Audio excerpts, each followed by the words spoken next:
Hi, this is Randy Finney with Right Side of the Chart, and today is Friday, April 5th, 2019. I wanted to go over a sector that stands out as some potential trading opportunities. Now, this sector I've traded many, many years going back, and I honestly can't think of any sector short of maybe the cannabis sector, especially early stage, a couple of years ago, where you can have such explosive gains in short order. In other words, this is a very much a momentum traders sector. We've had dozens, probably at least dozens of trades on the site, official, unofficial, on these guys, the shippers that have been up, high double digits, sometimes triple digit trades, 100% or more in very short order. Now, as what I'm going to do here is go down the list in order of descending market cap. So I have a list of shipping stocks here. It's not all inclusive, just a list I built over the years. And I've sorted these by market cap. So keep in mind as I start here with KEX, Kirby Corp, that's a decent size $4.5 billion company. The rest, it quickly drops down, and you have a lot of small caps and even micro caps as we get down to the bottom. So as I do this, remember, risk and return go hand in hand. The smaller companies have higher growth potential, but when you get down to the bottom here, some of these companies, the fundamentals are very questionable. With NAO, where is it? NAO being a $52 million company, GSL $52 million. And then I might not even get to these bottom ones. I'll skip over the charts that don't stand out.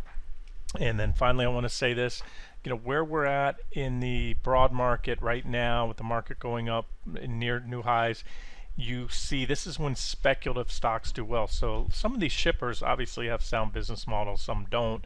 And they're also subject to the cyclical nature of the shipping industry. Now, however, they are not all the same. You have some shipping ports, some ship natural gas, some ship various cargoes. So there are some variations within the sector. And finally, with that being said, because of the aggressive nature on a lot of these stocks, the way I like to trade it, we don't have an ETF out there, at least not one I've ever seen, that invests only in the shipping stocks. So what I do if I'm going to engage this sector is I call it a shotgun approach. I don't pick one stock. If you like some of these setups in here and you want to play the momentum, then what I like to do is take a half dozen or more, sprinkle a little cash, and I cannot emphasize enough the importance of proper position size adjustment with these names, because again, the risk and return are above average. If you want to trade a stock that you're looking to make 20, 40, 50%, maybe more in short order, you can't run a 3-4% stop, or they're going to take you out in the day-to-day grind in these things. So to do that, you need wider stops. If you're shooting for a 40-50% return, 10% or better stop.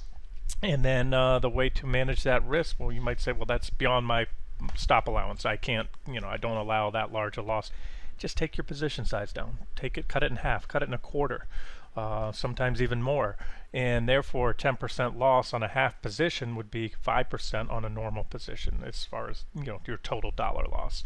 All right, so that's that. And remember, we have the position size calculator on the site. That's that little calculator icon up there on the main menu. I highly suggest using that. And let's dive into the charts. All right, if there's anything that I don't see, I'm going to go through my whole list, and if there's any that don't stand out, I'll just skip over those so we can get all 36 in without having to cover all 36. All right, KEX downtrend line right there. You can see it well defined.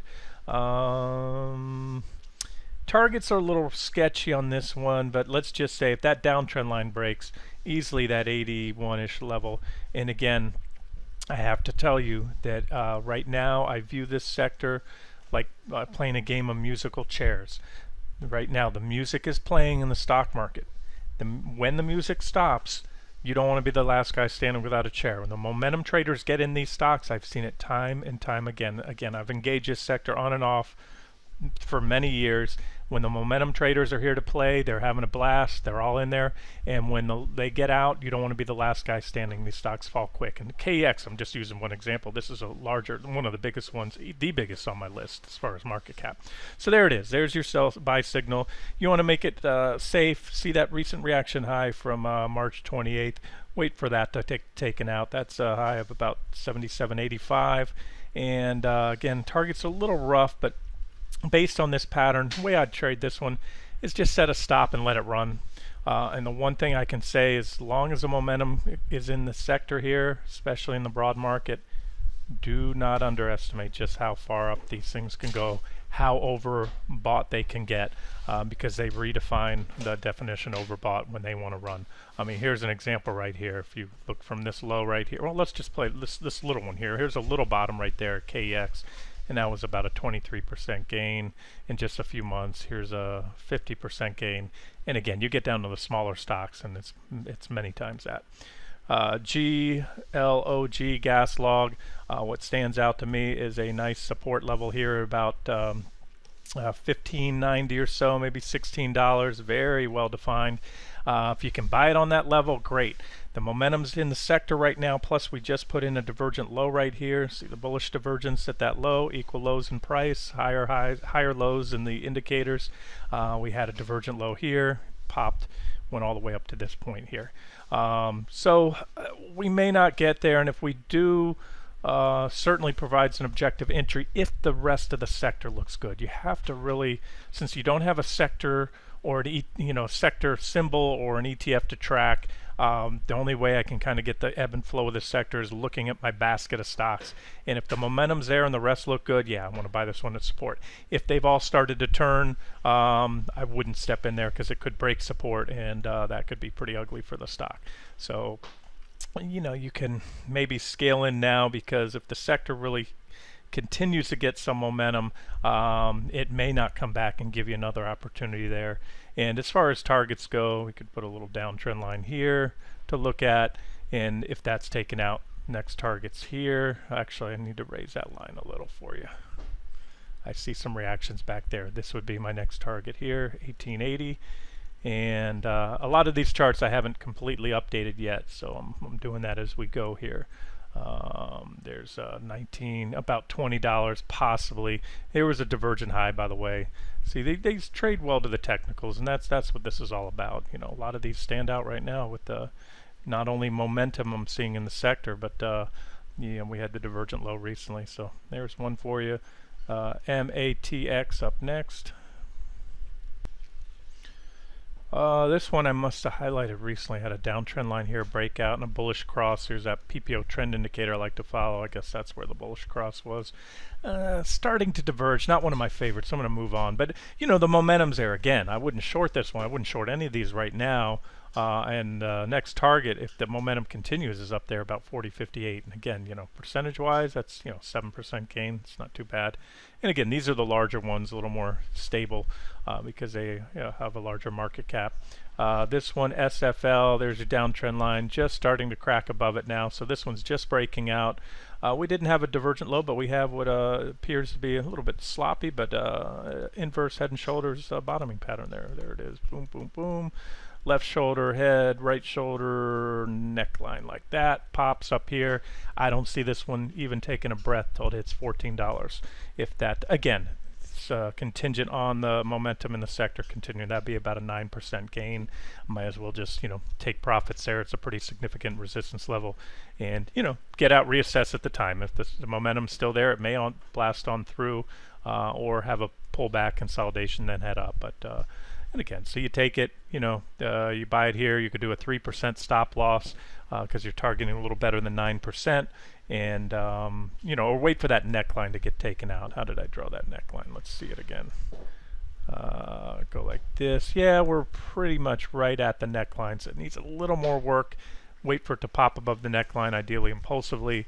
But again, the market is getting precarious here, so. Don't get married to these. That's it. If you take them, it's like nothing else. Getting in late stage, probably on the market rally, but again, that's what is happening right now. Junk stocks tend to rally. A lot of these shippers, not all of them, but a lot of them are junk stocks, lower quality, and but that's what people are buying when they don't have fear when the market's doing good. So again, it's that game of musical chairs. As long as the music's playing, I wanted to share these. You might get a quick trade, get in and out, 10% pop, maybe more on some of them. Is if the momentum continues. Here's SSW. Here's your downtrend line to watch. sort of a symmetrical triangle pattern. Upside break is bullish, downside break is bearish. Targets, if we get that upside pop, would be right about here, and well, we have some resistance there, 980, and if the momentum continues, certainly make a run at that previous high there, about 1074.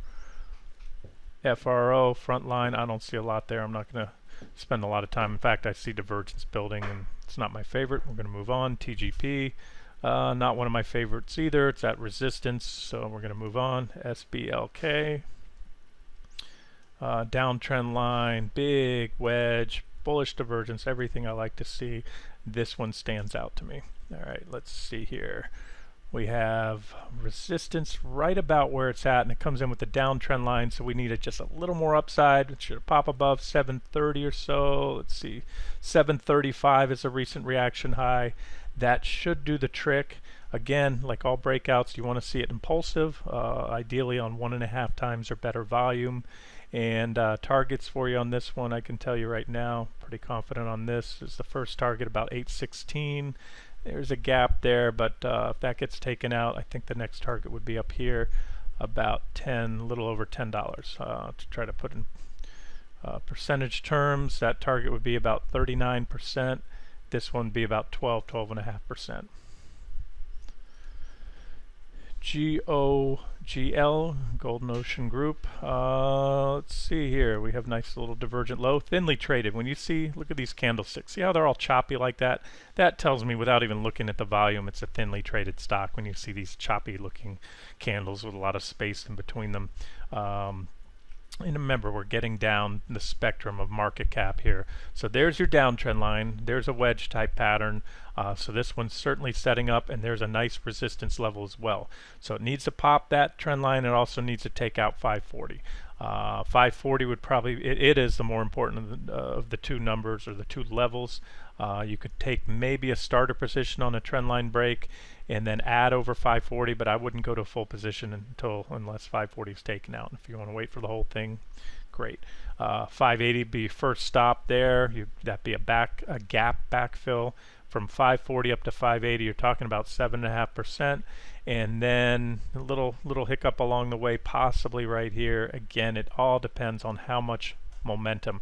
I haven't seen the momentum players fully step in yet, and when they do, you'll know it. That you'll know. This is when the momentum players were here, right here, and from that point we went up here. Let me just grab a little below it. That was about a 85% rip in just a few months. That's when the momentum players are there. Here's where they were on the downside, shorting this stock or selling it. So on the upside, max target right now, let's just say 704. Possibility, if things really got good and the market holds up for the next few months, 789, and that'd be a pretty big gain on that one. But either way, you can take profits at each target or use that 540 as a breakout. Like I said, if the momentum is there in the sector and they're all starting to run, pop at the same time, then you're probably best off just setting your stop at once you get profitable, set it at break even and let them run again. They can really run at times and blow right past your targets if the momentum is there in the sector. GMLP, let's see, this one I hadn't marked up yet. I can see a downtrend possible. It's not a lot of reactions, but there's a potential line there. I'd have to play around with these levels here. Certainly had something there. Okay, not one of my favorites, but worth mentioning. So 1470-ish would be the first target there on that one, and then about 1666. This would really take a lot of upside in the sector, but if the sector holds up, and it's going to take the economy holding up too. These are shipping stocks, although this one, of course, you can see down here, LNG, that's liquid natural gas, so that's what they're shipping, natural gas. Let's see, TOO, TK Offshore, this one's already exploded. Look at that beautiful little divergent low right there. Here's your positive divergence. Probably had a trend line that it took out. Let's see if I can draw one here. That right there it is. There's your bullish falling wedge pop. Now let's see if it's cleared. It has certainly has resistance that's just trying to poke its head above right now. So you want to get a little more upside on this one. I mean, that's a solid break out of the wedge. Wish I would have saw it back then, because that's already a 17% gain. Just this little pop in the last few days to hit that 150-ish. So now we need to, let's move that line up a little higher. There it is. 150 is a round number. Stocks love round numbers, especially when they're rallying on technicals more so than fundamentals. But I don't see this one even taking a breath if it can put that 150 level in the rearview mirror until it gets up here at about 219. Obviously you don't want to try to milk every last penny out of it, so I'd be a seller there, a little shy of that level. If I start to see, if it gets halfway there and I start to see a lot of the other shippers rolling over, I would tighten up stops, or maybe even book profits and get out halfway there. But I think that has the potential to run up there, and if so, that would be, let's measure it out for you. I'll grab a little high there, 152 up to about 219, be about a 40% gain for you. DHT Maritime Incorporated, nothing. I don't like that chart. KNOP, I probably could see if there's a downtrend line here that the stock recently broke out, sort of consolidating here. It's above support. Not super well defined. Not one of my favorites, so let's just move on. TK, this one, let's see here. Let me give you a level. Again, like I said, I hadn't had time to mark all these charts up. I just wanted to get this video out. Not super well defined. Seems to be sort of a rounding bottom pattern here going on. I can tell you it's very thin. You look at the volume price histogram, you probably can't see my bars, I have them muted down right there. That shows you a thin zone up until about this level here. Because see that big red bar come in? So if it can pop above this thin zone, that's comparable, not exactly the same, but very comparable to a gap. A gap doesn't have any trades in between it, but a thin zone works the same way. So once a stock enters a thin zone, it tends to backfill it just like a gap. And here's why it's a thin zone. It just plunged through here, so there weren't a lot of trades that went on. So this one could actually run, if it can put 440, 450 in the rearview mirror, then it really doesn't have any resistance up there to about 630. And I've traded this one many years. That's a 42% gain. Believe me, if the market holds up and the momentum here in the sector, this stock could do that in the blink of an eye. I've seen it do it many times before, runs like that. Next up, HLMP. It's at resistance. I don't see a trade here. CMRE, that one does have a level. A lot of these look like they're bottoming here. See these basing patterns, and there's a reaction high, reaction low right there. We're right around the 550 level, we'll call it. A lot of reactions underneath. That's a big level. If it pops 550 with conviction, that should be bullish for the stock. I think 6 would be a minimum target on that one, right about there, about the $6 level. From 550 to 6, that's not bad. If you're math inclined, just say it's a $55 stock going to $60. That's a comparable move there. That's about a 9% gain. Certainly worth it to most. Sting, STNG, or Scorpio Tankers, STNG. This one is just pushing here. Let's see, I don't know whether we should focus on this downtrend. It's certainly basing here, you can see that. We might want to put a horizontal line above the recent highs. It's not super well defined, but there is that, here, let me show you what I'm kind of seeing with my mind's eye here. This basing pattern right here, and again a big thin zone that goes like this. So if it pops above there, it's probably coming up here. I'll give you the target on that one. Say about give or take about $29, we'll say. That'd be a pretty good move from 22 or so. DRYS, nope. They used to trade this one a lot, but you can see it's just flattened out. They've done so many reverse splits. It's just financial. And the stock, they got it up to a $4.50 share price, but it's only a $542 million company. And we're going down the line here. This is SALT, S-A-L-T, Scorpio Bulkers, $475 million cap, that is. And here is your divergent low right there. Nice bullish divergence. Starting to move up. We don't have a very well-defined downtrend line, but let me give you a level to watch right about here. Let me number that for you. 446, actually a little bit below 445. If it can pop that level, there's not a whole lot stopping it. Again, needs some momentum in the sector. We could get false breakouts. Don't just keep that in mind. But little reaction in the middle, you might get a reaction off that reaction high about 485, but I don't see any significant resistance up here at about 515. So small position size in this one allows wider stops, and the small position size, the above average gain, about 16% more than makes up for the smaller position size. So take a quarter of the position you might normally on a trade, and if you hit your profit, you're still making 4 or 5% in quick order. If it does it, it'll probably be within just a few days, couple weeks at most till it gets there, if it does. Alright, now let's see, DSX, Diana Shipping, here's a downtrend line right there. We're flirting with it now. We can do the BOD, what I call BOD trend line. Let's do that. Benefit of the doubt. We have a couple reactions there, so a little bit of work to do on Diana, but ooh, look at that nice big, at least on the PPO, divergent low. Again, little work to be done. Trying to find some horizontal levels there. There's a couple in there. But just watch that downtrend line, and then targets. I'll have to work some targets up on this one for you, but I think 360 right there. I think that's a good number. Again, if this sector continues to get some traction, you can see this one, just to kind of put it in perspective, off the lows recently here, just since early March, this thing's rallied 20, 25, 26%.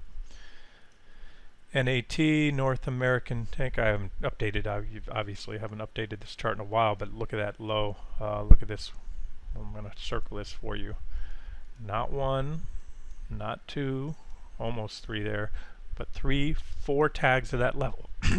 Doesn't mean it has to hold it, but I can tell you the fact that it has nice divergence here says that it may. And what's common lately, especially in this market with the algos, they love running stops. So maybe watch it. If it pops below there, you can even step in aggressively and take it in anticipation of reversal, or wait for the reversal, meaning it comes back above that line. Low price stock, a lot of risk here, but that's about $1.80. You can buy it at support with a stop below, but I wouldn't put your stop just below it, because they may want to run the stops. They may want to run, whoever steps in here long, they can see that, and they turn around. So again, it could reverse off support. You can't always anticipate a false breakdown. So my scenarios for this stock would be either it holds that support, comes back up at least to the top of this trading range. You can see some levels I've already had marked on the chart. They still hold true. And that's a pretty big move. Again, it's low price, a lot of risk, but you take a small position. If it can hold 180 or just briefly pops below it and it runs back to that 233 level, that's about a 28% return right there. LPG, well, trains left the station on that one. Wish I would have checked these earlier. Beautiful divergent low. This is what bullish divergence does on these companies. These shipping stocks, they can explode. Like I said, this is a 43% return. This would have been my first target, and this is how they can blow right past. This would have been my second target. These are levels I've had here for a long time, and you can see it just past go, did not collect $200, just kept going past the second target, and that just shows you how explosive some of these shippers can be when the momentum's there. EGLE, Eagle Bulk, it's certainly, the momentum's up there, and I wouldn't short this one. If I had to be long or short, I'd be long, since the momentum is there right now in the sector, but I don't have any objective levels to enter. Best you can do, if you like it, just buy it, set a stop, and let it run. CPLP, nah, I don't like that. Something's going on there. Big drop, big gap down, 1 to 7 reverse split. That's financial engineering, trying to keep it above that $1 share price so they don't get delisted. Stay away from that one. TNK, messy chart. This one can run when it runs. I've traded it many times in the past, but I don't like it. It's below $1 share. Let's leave that one alone. And I don't know if I should really cover a lot of potential here. We're getting down to penny.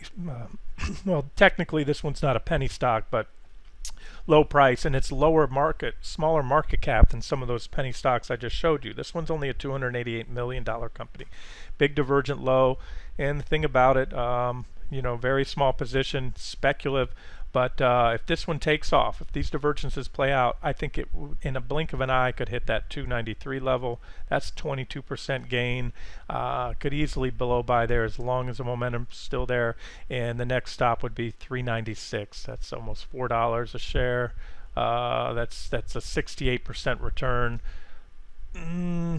Sure, there's levels above that, but let's just say that's my final target for now, for the time being. But again, if you get it, you just put a stop in it, let it run as long as the momentum's there.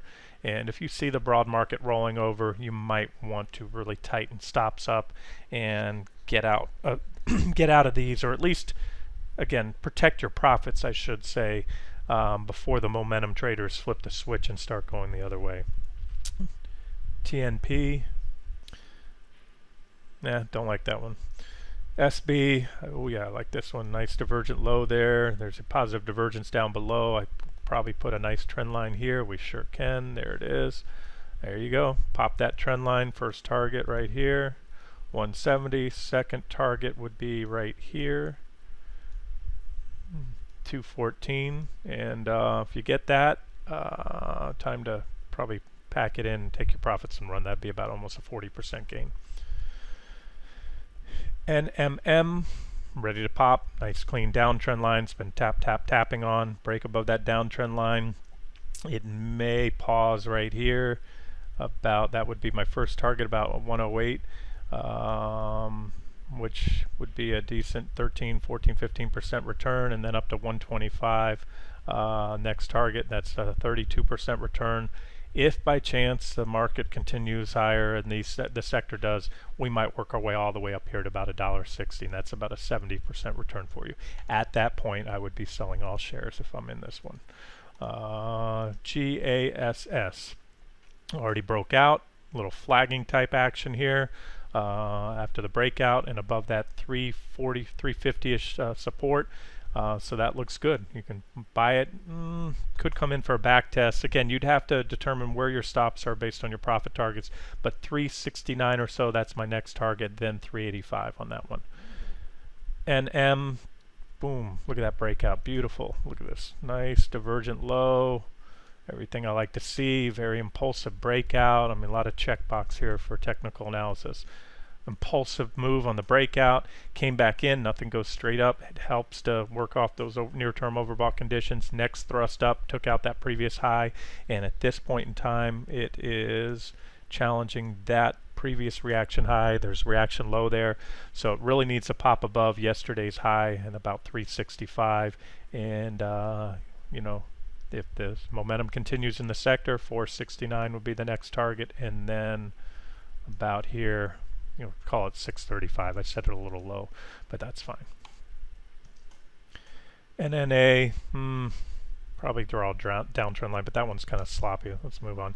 NAO, nice divergent low. Remember, we're getting down into microcapville here. Yes, this is a microcap. $57 million company here. So there's some people who could buy, every share of this stock if they wanted to, at a $57 million market cap. There it is, right there. 310 is resistance. The downtrend line, of course, you need to break out. Let me tighten that up there. And don't worry about the fundamentals. They're probably crap on this company. That's why it's selling at this price. That's why the chart looks like this. But momentum traders don't care. They trade on the technicals. So, but don't put more into a $52 million company, even though it's not a penny stock. Again, that's just financial engineering. All you have to do is reverse split your stock, or this one would have been many times over a penny stock. But don't put more into it than you're willing to lose. This is your Vegas money. If you go to Vegas and you have a certain amount you put in your pocket and say, that's it. If I hit this, I got $300 in my pocket, whatever your number is, I'm going home.